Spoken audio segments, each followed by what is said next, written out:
Good morning बच्चों। आज हम लोग हिंदी लैंग्वेज में चैप्टर 9 पढ़ेंगे। इसका नाम है लिंग।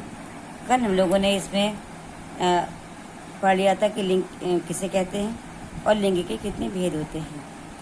तो लिंग के 2 भेद हमने आपको बताए थे, पुल्लिंग और स्त्रीलिंग।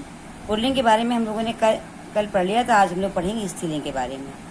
तो बच्चों, स्त्रीलिंग किसे कहते हैं ये देखिए, समझ लीजिए कि वे शब्द जो स्त्री जाति का बोध कराएं, यानी ऐसे शब्द जिनसे कि स्त्री जाति का बोध हो और हमें पता चले कि वो स्त्री के बारे में बता रहे हैं, तो वो स्त्रीलिंग कहलाते हैं। स्त्रीलिंग शब्दों की पहचान करने के कुछ नियम बनाए गए हैं, कुछ नियम हैं।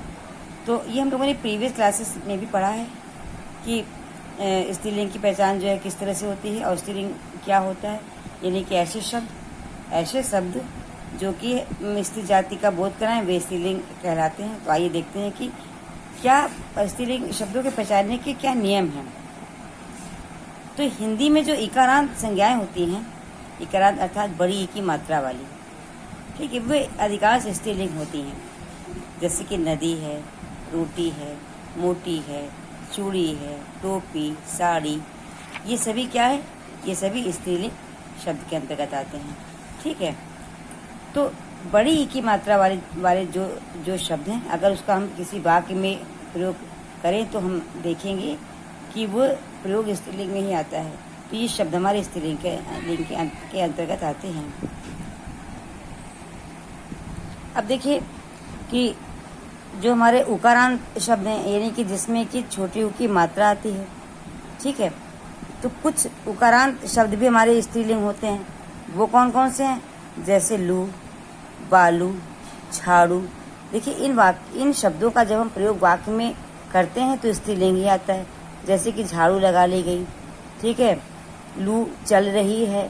तो जब वाक्य में हम करते हैं इसका प्रयोग तो आप देखेंगे कि स्त्रीलिंग का प्रयोग ही होता है।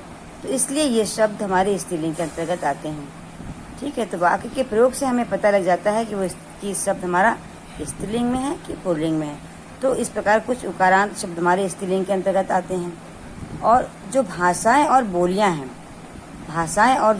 हैं, जैसे हिंदी, गुजराती, फ्रांसीसी, रूसी, अंग्रेजी, ये सब भी हमारी अधिकांश जो बोलियां हैं और भाषाएं हैं, ये भी स्त्रीलिंग के अंतर्गत आती हैं।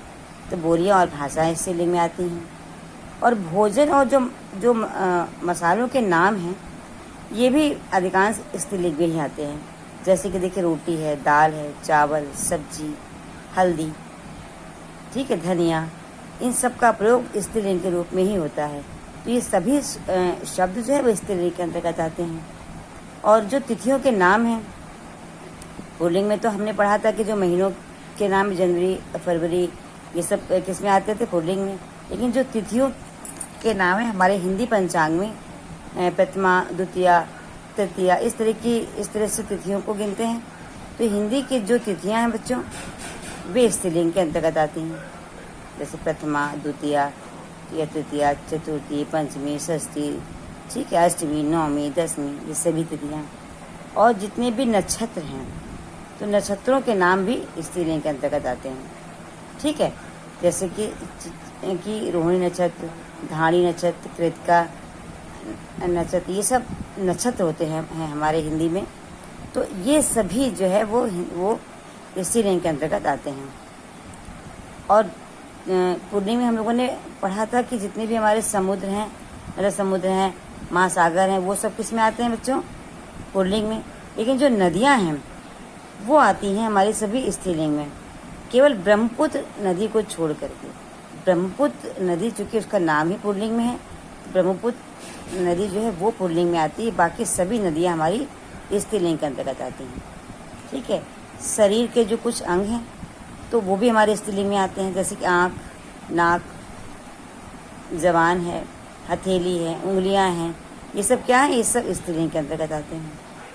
और कुछ वस्त्र और आभूषण, ये भी स्त्रीलिंग के अंतर्गत आते हैं। अब देखिए जैसे चूड़ी, बिंदी, इनका जब प्रयोग होता है तो किस प्रकार होता है? स्त्रीलिंग के में इसका प्रयोग होता है। तो ये सब भी हमारे स्त्रीलिंग के अंतर्गत आते हैं। अब देखिए पुल्लिंग से स्त्रीलिंग में परिवर्तन के कुछ नियम बताए गए हैं। ठीक है, अब देखिए कि वो क्या नियम है, आपको बता दें। पुल्लिंग में हमारे जो अधिकांश शब्द होते हैं उनमें अकारांत होता है, छोटा आ। शब्द के अंत में छोटा आ की ध्वनि निकलती है, और अगर उसमें बड़ा आ लगा दे तो हमारा स्त्रीलिंग बन जाता है। तो कुछ शब्द हमारे हैं, वो कौन कौन से हैं देखिए। जैसे कि आत्मज, उदाहरण से समझते हैं। आत्मज का मतलब होता है लड़का, और उसमें अगर जा में बड़ा की मात्रा लगा दी, आत्मजा कर दिया तो लड़की हो गया। ठीक है। शिष्य, ये पुल्लिंग शब्द है, बड़ा की मात्रा लगा दिया शिष्या तो ये स्त्रीलिंग शब्द बन गया। ठीक है। इसी तरह से सुत का अर्थ होता है पुत्र, लड़का, और इसमें बड़ा आ लगा दिया तो बन गया सुता। तो इस प्रकार से बच्चों आ को बड़े आ में परिवर्तन करके भी बहुत से शब्दों को स्त्रीलिंग में परिवर्तित करते हैं। अब देखिए, बड़ा आ को ई में परिवर्तन करने से भी स्त्रीलिंग शब्द बनते हैं। अभी हमने छोटा आ से बड़ा आ में परिवर्तन किया तो स्त्रीलिंग बना, और बड़ा आ को बड़ी ई में करते हैं परिवर्तित। जैसे कि काका, बड़े आ की मात्रा लगी है इसमें और जब स्त्रीलिंग बनाएंगे तो बड़ी ई कर देंगे तो हो गया काकी। मामा का मामी। ठीक है। दादा का दादी, नाना का नानी, घोड़ा का घोड़ी। तो इस प्रकार से ये हमारे कुछ शब्द ऐसे होते हैं जो कि छोटा आ या बड़ा आ में होते हैं, और उनमें बड़ी ई की मात्रा लगा के हमने स्त्रीलिंग में परिवर्तित करते हैं। ठीक है।